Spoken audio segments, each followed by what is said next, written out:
여러분 안녕하세요. 직장인 오픽 4급 공략 오픽 강사 이보람입니다. 자, 오늘 우리 IT 인터넷 디자인 분야에서 종사하시는 분들 첫 번째 오리엔테이션 시간인데요.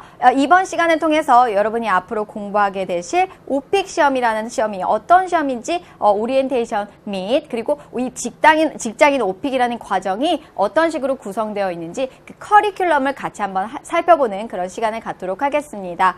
자, 일단요, 우리 오픽, 뭐의 약자인지 혹시 아시나요? Oral Proficiency Interview Computer 이라고 했죠. 자, 말 그대로 구두로 보는 영어의 유창성을 테스트하는 테스트인데 인터뷰 형식으로 합니다. 그리고 컴퓨터 앞에서 진행이 됩니다. 자, 여러분, 오픽 시험이요. 가장 큰 특징 두 가지가 있는데요. 바로 이겁니다. 여러분이 본 시험에 앞서서 이 설문조사와 자가 난이도 선택을 하게 돼 있는데요. 자, 이 부분은 시험이 아닙니다. 시험은 아니지만 이 내용을 바탕으로 여러분의 본 시험의 문항들이 결정되기 때문에 굉장히 중요하다고 볼 수 있습니다. 자, 그럼 각각 하나씩 살펴보도록 할게요. 자, 설문조사 같은 경우에는요, 말 그대로 여러분의 배경을 설문조사하는 내용인데요. 신분, 거주지, 취미 등과 같은 내용에 대해서 여러분이 설문조사에 응시하게 됩니다. 자, 그런데요, 이 설문조사 어떤 식으로 구성이 되었나 실제 화면은 이렇게 되어 있습니다. 그래서 1번부터 3번까지는 여러분의 신분과 거주지를 묻는 문제들입니다. 그래서 여러분의 신분, 예를 들자면 직장인, 회사에 다닌다, 나는 학생이 아니다, 그리고 나는 여기에서 살고 있다, 거주지 내용 표시해 주시면 되고요. 자, 4번부터 7번이 가장 중요한데 이 4번부터 7번까지는 취미, 여가생활, 그리고 운동, 그리고 휴가에 대한 내용을 총 12개의 항목을 의무적으로 선택하시게 돼 있어요. 그래서 각각의 항목마다 12개가 아니라 모두 합해서 12개를 선택을 하셔야지 다음 화면으로 넘어갈 수 있습니다. 그런데 여기서 중요한 거는요. 말씀드리지만 이 내용을 바탕으로 문제가 주어지기 때문에 여러분이 좀 친숙하고 말하기 쉬운 화제들로 선택을 해서 그렇게 표시를 해주셔야지 여러분이 훨씬 더 유리하게 시험에 응시하시게 됩니다. 자, 그럼 각각의 문항을 좀 자세히 살펴보면요. 자, 여가 활동 묻고 있는데 여기에서 최소 2개 이상을 선택하시게 됩니다. 그래서 영화 보기부터 시작해서 쭉 나오죠. 요리 관련 프로그램 시청하기까지 나와 있는데 자, 여기에서 가장 친숙한 화제들로 선택을 해주시면 좋을 것 같고요. 자, 두 번째입니다. 여기 같은 경우에는요. 취미나 관심사 1개 이상을 선택해라. 그래서 보시면 책 읽어주기, 음악 감상하기 등등등 나와 있는데 여기도 역시나 말하기 쉬운 화제들, 가장 자주 출제된 그리고 출제될 확률이 높은 화제들로 선택을 해주시면 좋습니다. 자, 그 내용은 어떻게 확인할 수 있을까요? 각각 앞으로 진행되면서 여러분 순위 팁으로 드립니다. 그렇기 때문에 잘 보시면 좋을 것 같고요. 그리고 6번째 같은 경우에는 즐기는 운동, 즉 스포츠에 대한 내용인데요. 특히 남학생 여러분들 여기에다가 나는 축구를 좋아하니까 축구, 나는 야구를 좋아하니까 야구, 이런 식으로 굉장히 솔직하게 설문조사에 응하시게 돼요. 자, 이럴 경우에는요, 여러분 나중에 굉장히 곤란한 상황을 겪으시게 될 수도 있어요. 예를 들자면 축구를 선택했을 경우에 축구의 룰에 대해서 설명해봐라 라는 문제가 나올 수도 있거든요. 자, 이럴 경우에는 어떻습니까? 한국어로는 되게 잘할 수 있을 것 같은데 막상 영어로 하려고 하다 보니까 너무 어렵죠. 자, 그렇기 때문에 여러분 이 운동을 표시하는 데는요. 최대한 혼자서 할 수 있는 운동들 있죠. 그 운동들 위주로 선택을 해주시면 어려운 문제를 잘 피해 가실 수 있습니다. 이것도 좋은 팁이 될 수 있겠죠? 그래서 쭉 나와 있지만 이 중에서 뭐 조깅이나 걷기 정도까지가 굉장히 쉽게 말할 수 있다, 쉽게 풀어갈 수 있다라는 아이디어를 좀 가지고 계시다가 그렇게 표시를 하시면 여러분이 훨씬 더 쉽게 시험을 응시하시게 될 겁니다. 여러분 휴가나 출장 경험 있으시죠? 자, 여기도 역시나 국내 출장, 해외 출장, 국내 여행, 해외 여행, 그리고 집에서 보내는 휴가까지 나와 있는데요. 여기에도 해당 사항 1개 이상을 선택하시게 돼요. 그래서 4번부터 7번까지 총 12개를 무조건 선택해야 된다. 좀 기억을 해주셨으면 좋겠습니다. 자, 여러분 두 번째 특징 바로 자가 난이도 선택인데요. 말 그대로 여러분의 평소에 그 말하는 실력, 레벨을 선택하는 그런 구역입니다. 그래서 보시면요. 6가지의 답변 샘플을 딱 들어본 다음에 한 가지를 선택하게 되어 있어요. 자, 보시면 이런 식으로 화면이 주어지는데요. 즉 1단계에서부터 6단계, 가장 높은 단계가 6단계요. 내가 좀 아주 기초다 그러면 1단계에 해당이 되겠죠. 녹색 버튼을 들으시면 샘플 답변이 듣고 나 이 정도로 말하는 것 같아 라고 하면 해당 사항에 원에 표시를 해주시면 됩니다. 자, 그런데 여러분 4급을 공략하시죠. 그렇기 때문에 아무 데나 선택하시는 게 아니라 권장은 바로 이 3, 4단계입니다. 이 3, 4단계를 선택을 하시면 여러분이 원하시는 4급 점수를 받을 확률이 훨씬 더 높거든요. 그건 조금 이따 다시 확인을 해드릴 건데요. 요걸 좀 기억을 해주고 있자. 최소 3단계 이상은 선택을 해주셔야 됩니다. 좀 기억을 해주시고요. 자, 오픽 시험 레벨은요, 이렇게 크게는 7단계로 나뉘어져 있는데, 여러분은 한 이쯤이 되겠네요. 그래서 4급을 공략하고 있다. 요걸 좀 상식적으로 알고 계시면 좋을 것 같아요.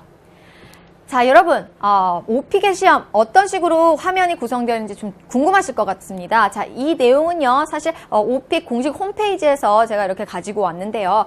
보시다시피 이런 식으로 구성이 되어 있어요. 실질적으로 여러분 시험장에 가시면 컴퓨터 앞에 딱 앉아 계시잖아요. 시험이 시작되면 요 에바, 즉 여러분 면접관 에바거든요. 이 에바가 이렇게 왔다 갔다 하면서 실질적으로 말하는 것처럼 인터뷰 문제를 드립니다. 자, 인터뷰 문제 총 15개가 될 거고요. 그리고 이 15개 중에 각각 표현, 지금 몇 번 풀고 있죠? 4번 풀고 있네요. 4번 풀고 있는 정지 화면이 되겠네요. 자, 요런 화면이 주어지고요. 요 리플레이 버튼을 누르시면 문제를 2번까지 들으실 수 있습니다. 즉, 2번까지 반복해서 들을 수 있는데 내가 이해를 못했으면 한 번 더 들을 수 있다는 거죠. 또 설령 이해를 했더라도 시간을 좀 벌면서 내가 어떤 화제에 대해서 얘기했더라, 연습했더라, 이렇게 한번 리마인드 하시는데 한 번 더 들을 수 있다는 겁니다. 그렇기 때문에요. 2번까지 들으셔도 전혀 감점 되지 않으니까요. 2번까지 듣는 것도 나쁘지는 않을 것 같습니다. 그리고 실질적으로 녹음을 하시다 보면요. 이렇게 리코딩 버튼이 뜨니까요. 이거 좀 확인을 해주시고요. 그리고 마지막에 문제가 다 끝나면 넥스트 버튼을 누르면 다음 문항으로 넘어갑니다.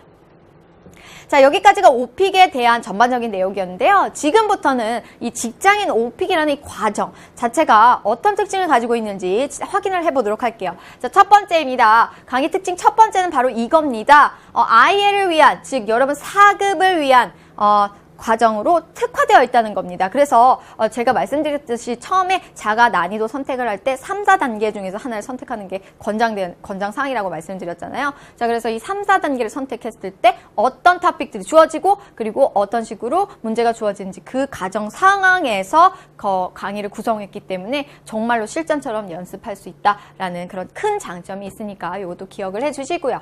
네, 그러면 난이도 3, 4단계를 선택했을 때 문항들이 어떤 식으로 구성되어 있는지 지금부터 확인해 보도록 할게요.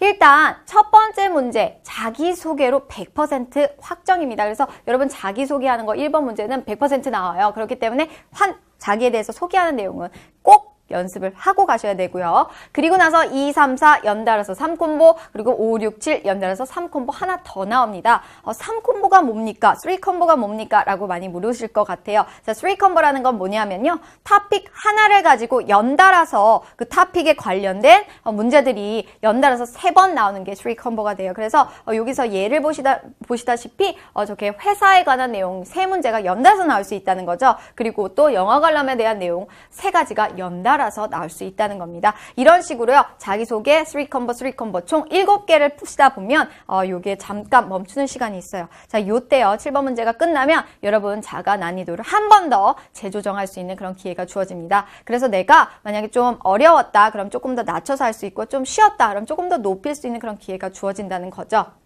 자, 계속해서 보시면요. 우리 8, 9, 10 다시 한번 3콤보 나오고요. 10, 11, 13, 11, 12, 13 역시나 3콤보, 그 다음에 2콤보, 3콤보, 2콤보를 하면서 15문항이 마무리가 되는데요. 자, 이 안에서도 역시나 설문조사 내용 그 토픽을 가지고 연달아서 3개 아니면 랜덤 문제가 나올 수도 있고요. 또는 역할극을 해봐라 이렇게 롤플레이도 연달아서 3개 또는 2개가 나올 수도 있으니까요. 요걸 좀 참고해서 아시면 좋을 것 같습니다. 자, 근데 요거 앞으로 계속해서 연습할 거니까요. 뭐 크게 걱정은 안 하셔도 될 것 같습니다. 자, 두 번째 강의 특징 이건데요. 여러분 제가 20강 안에 즉 앞으로 하게 될 19강 안에 이 문제들을요, 어떤 식으로 구성했느냐, 궁금하실 것 같아요. 자, 요거 막 제가 아무거나 제가 좋아하는 토픽으로 이렇게 가지고 온 게 아니라요. 바로 요겁니다. 최근 2년간의 최다 출제된 문제들만 엄선해서 여러분한테 3콤보, 2콤보 형식으로 다뤄드리게 될 건데요. 자, 보실게요. 최근 2년간 빈출 문제들 이런 식으로 많이 나왔습니다. 설문 주제가 가장 많이 나왔어요. 그래서 음악 검사 244회나 출제가 됐고요. 그리고 돌발 주제 같은 경우에는 어학원을 대서 말해봐라. 3콤보 연달아서 2콤보 연달아서 나올 수 있다는 거죠. 이것도 역시나 200회가 이상으로 그렇게 많이 나왔던 문제 중에 하나입니다. 롤플레이 3콤보 문제도요. MP3 플레이어가 가장 많이 출제되었고요. 2콤보 문제는 여행에 관련돼서 묻는 문제가 많이 나왔습니다. 자, 이거 역시 모두 자주 출제됐던 문제들이기 때문에 앞으로 있을 강의에 당연히 포함이 되어 있겠죠. 그래서 이런 식으로 구성이 되어 있으니까 좀 기대를 많이 해주셔도 될 것 같습니다.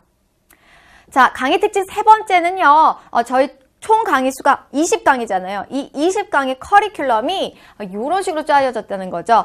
계속해서 누누이 말씀드리지만요. 아무거나 막 가져와서 그냥 내가 좋아하는 토픽으로 이렇게 강의를 짰다. 이게 아니라 여러분 데이터를 수집해서 그걸 분석을 한 다음에 가장 자주 출제됐던 문제들만 뽑아서 3콤보, 2콤보 형식으로 이렇게 구성을 했으니까요. 굉장히 유용할 수 있는 그런 강의 커리큘럼이 될 거예요. 자, 그래서 보시면요. 이런 식으로 화제가 주어졌습니다. 그래서 이 화제들을 쫙 다 연습을 해볼 건데요. 각각의 강의마다 말씀드리지만 3문제, 2문제, 최소 2문제는 포함을 하고 있습니다. 그렇기 때문에 이 내용 굉장히 알차게 준비되어 있다는 걸 좀 기억해 주셨으면 좋겠네요. 자, 여러분 오픽 출제 문제 같은 경우에 즉 자가 난이도 3, 4단계를 선택했을 경우에 여러분은 총 15개의 문항을 다루시게 되는데요. 이 15개의 문항 출제 문제 어떤 식으로 주어졌는지 좀 궁금하실 것 같아요. 내가 시험장에 갔을 때 15문항을 풀게 되어 있다고 했는데 어떤 식으로 구성되어 있는지 그 내용을 좀 확인을 해보면요. 자, 일단 1번 문제 자기소개 문제는 100%라고 했습니다. 그렇죠? 그리고 나머지 14문장 네 문항 안이 요 안으로 구성이 되어 있다는 거예요. 근데 여기 각각의 신분이나 거주지 묻는 내용 그거 3콤보로 나올 수 있다는 거죠. 그래서 신분하고 관련된 거, 즉 회사원으로서 연달아서 3개 문제를 푸시게 될 수도 있고요. 아니면 내가 설문조사에서 취미활동, 여가활동, 운동 등등등을 표시했던 내용이 최소 1가지에서 최대 3가지까지 나올 수 있습니다. 근데 역시나 이것도 3콤보로 형태로 나오기 때문에 최소 3문제나 최대 9문제까지 15개의 9문항이 굉장히 많은 포션이죠. 그렇기 때문에 이런 내용 잘 보시면서 서베이 내용을 체크를 해주셔야지 된다는 이유가 바로 여기에 있습니다. 이런 문항을 다루시게 될 거고요. 또는요 돌발 문제도 다루시게 될 수도 있습니다. 그래서 즉 설문조사에 되어 있지 않은지 갑자기 생뚱맞게 뭐에 대해서 명절에 대해서 얘기해봐라 라는 문제가 나올 수도 있어요. 이렇게 돌발 문제도요 최다 출제됐던 내용을 가지고 하기 때문에 여러분이 훨씬 더 좋은 점수를 받을 수 있는 그런 확률이 높습니다. 그리고 롤플레이에 관한 내용도 즉 역할극을 해봐라 라는 그런 문제도 나올 수 있으니까요. 자, 요걸 가지고 좀 하나씩 좀 자세하게 살펴볼게요. 자, 예를 들자면 이거 자기소개하라는 내용 1번은 확정되어 있다고 했습니다. 그래서 다시 한번 말씀드리지만 자기를 소개하는 내용은 꼭 준비를 해 가시고요.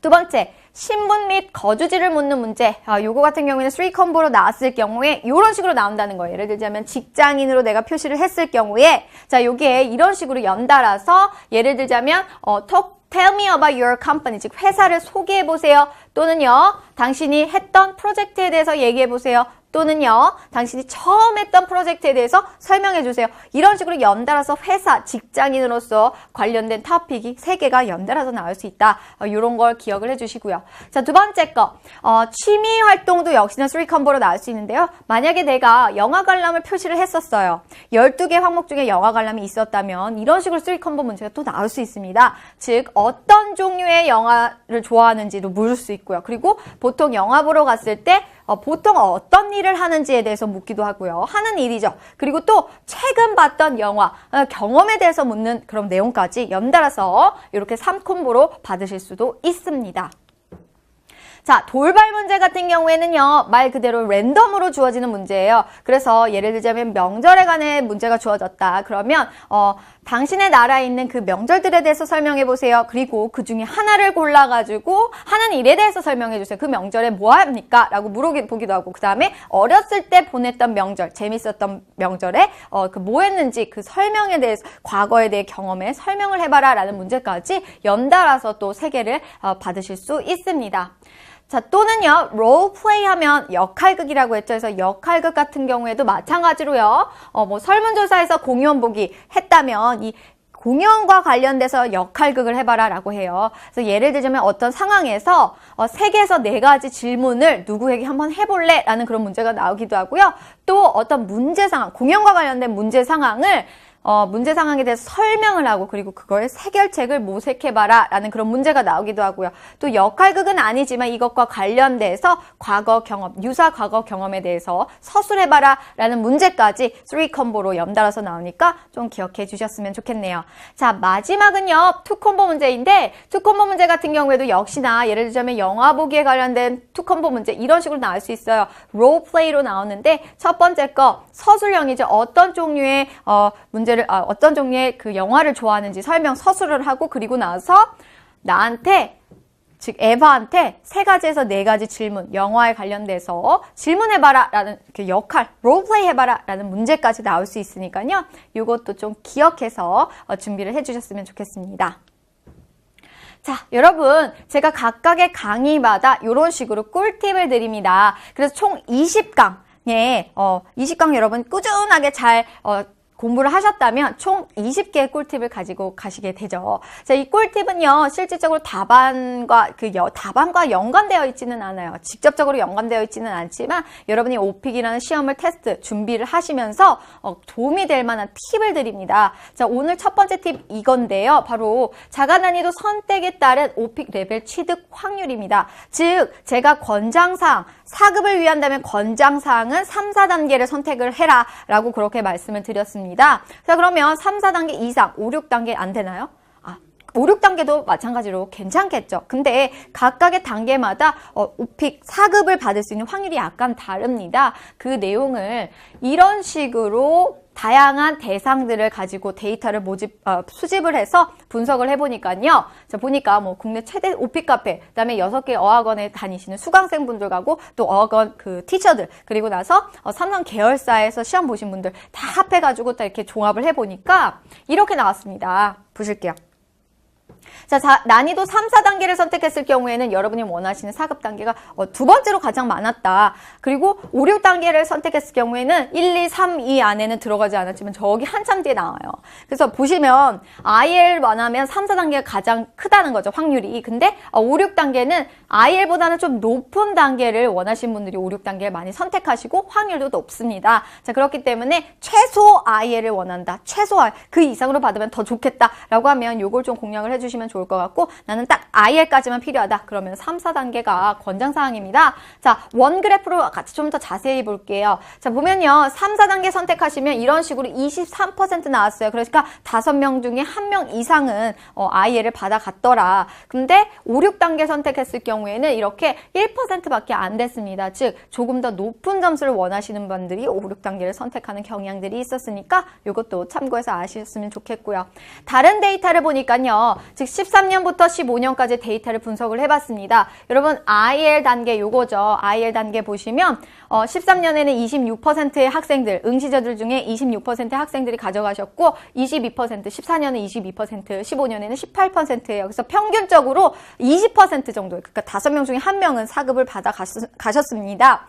그리고요.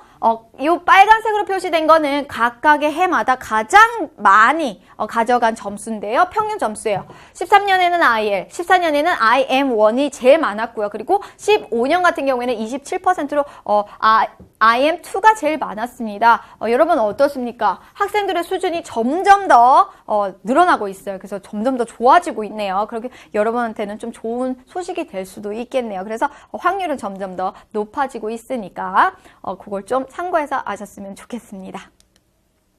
자, 여러분 제가 준비한 내용은 여기까지인데요. 어떠셨습니까? 오늘 요 오리엔테이션 시간을 가지고 오픽이라는 테스트가 어떤 테스트인지 좀 감이 오셨나요? 자, 거기에다가 오늘 직장인 오픽이라는 이 특이한 강의, 요 특별한 강의가 어떤 식으로 구성되어 있는지까지 이렇게 설명을 드렸는데요. 앞으로도요, 계속해서 남은 19개의 강의에서 제가 말씀드린 대로 최다 출제된 문제들을 가지고 3컴보 문제를 계속해서 다루는 연습을 할 겁니다. 그렇기 때문에 여러분한테 굉장히 도움이 될 거라고 저는 확신합니다. 그렇기 때문에 다음 시간에 꼭 다시 뵐 수 있었으면 좋겠네요. 여러분 오늘 제가 준비한 내용은 여기까지고요. 다음 시간에 밝은 모습으로 찾아뵙겠습니다. 감사합니다.